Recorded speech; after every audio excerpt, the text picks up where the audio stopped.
We are continuing our discussion of the controversial U.S. trade embargo of Cuba. Joining me now from Havana is Dr. Carlos Alzugaray. He is a former Cuban diplomat and educator. Thanks for joining us, sir. Thank you. We have just heard in our show from the Cuban foreign minister who called the U.S. embargo of Cuba illegal and belonging to the Cold War era. How do you view it? Well, I view it. It's very difficult not to agree with the foreign minister.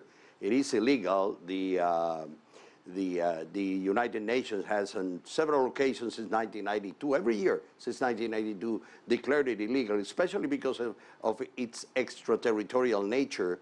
And it is a very long enduring embargo. It has been on since 1962. Well, as you say, since 1962. Why do you think it is still in place 50 years later? Well, I think it's a friend of mine, Professor Lou Perez, says that it's an obsessive compulsion that the United States has with Cuba. I think they cannot understand that a small country like Cuba would be able to take another course different from the one it had taken before 1959, when the United States controlled practically everything in Cuba.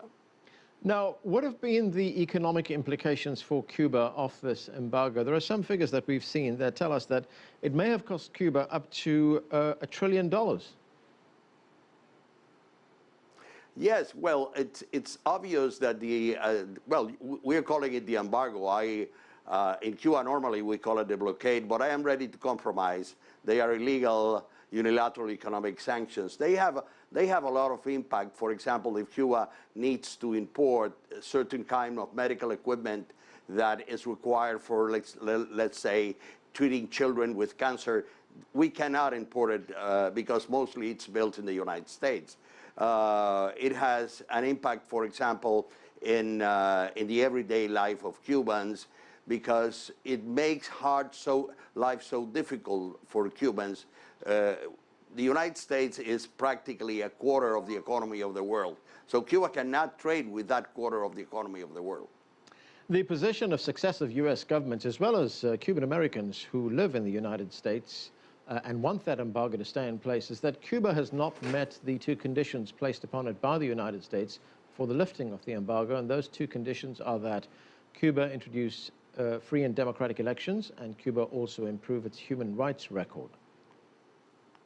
Well, I think that's not a good argument. The United States has normal relations with countries with similar political systems as Cuba. And as to the Cuban Americans, it's very funny, because first the embargo was placed on Cuba before the Cuban Americans became important. But nowadays, 400,000 Cuban Americans travel to Cuba every year. So obviously they are voting with their feet very clearly that they don't want the embargo, that they want a different relationship between Cuba and the United States.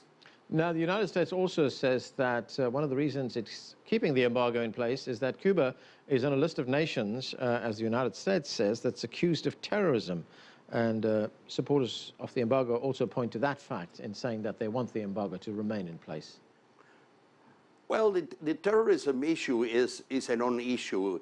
If we looked at it from the American point of view to Cuba, Cuba has not participated in any acts of terrorism against the United States, which cannot be said in the opposite direction. A number of terrorist acts have been committed against Cuba as recently as 1997 by people who were paid from the United States. So the issue of terrorism shouldn't have anything to do with the embargo. But by putting Cuba in the list of states that sponsor terrorism in a way that is completely out of sync with the reality, what the United States does is add to the already very hard sanctions that Cuba has to suffer because of the bilateral economic sanctions, the sanctions that all other countries that are classified as terrorists have to suffer. And this means, for example, that for European banks, it's very difficult to deal with Cuba because they are always under the scrutiny of the Treasury Department for activities with a state that supposedly supports terrorism, but there is no evidence. As a matter of fact, the Department of State, in the last list that it published, it recognized that Cuba has no linkage to any terrorist organization. So looking at the situation as it stands right now, I mean, is there anything that Cuba can do to help end this embargo? Well, I think the embargo is so unfair, and the demand of the United States is so wide. Basically, what the United States wants is that Cuba renounces to everything it has done over the last 50 years so that they can lift the embargo. But what we can do, and we're doing, is changing our economy, updating our economic system, having an economic system that is more efficient. And I think this will have an impact in the United States. Take, for example, the recent Cuban initiative of creating a container transshipment terminal in Mariel. This could benefit the United States very much because the United States doesn't have many ports that can handle as many containers as the Mariel transshipment port can do. It's between 850,000 and 1 million containers a year. So it's the United States also who is suffering from the embargo. And of course, there's nothing to stop Cuba continuing to expand its relationship with other economic powers, say, for instance, China. Well, the relations with China are excellent, and China has become our main source of our main imports. There's practically no activity in Cuba cannot be done with Chinese products, and the political relationships are incredibly good. There is an exchange, constant exchange of visit. The Chinese foreign minister was here in Cuba last week, as, for example, was also the French foreign minister. The interesting thing here is that while the United States tries to isolate Cuba diplomatically, what happens is exactly the opposite. Cuba has normal relations with the whole world, and well, for example, Cuba started negotiating with the European Union last week, and the sounds that are coming from both sides is that the negotiation is going well and will be successful. And what do you make of Cuban efforts to end the kind of diplomatic isolation that it has to some extent been placed in by the United States? I mean, you had the CELAC conference there, which was attended by most Latin American countries. It was attended by all Latin American countries. The only summit process in which Cuba does not participate, and it is because the United States opposes it, is the Summit of the Americas that took place in Trinidad Tobago in 2009, in Cartagena in 2012. And the next Summit of the Americas will be in Panama in 2015.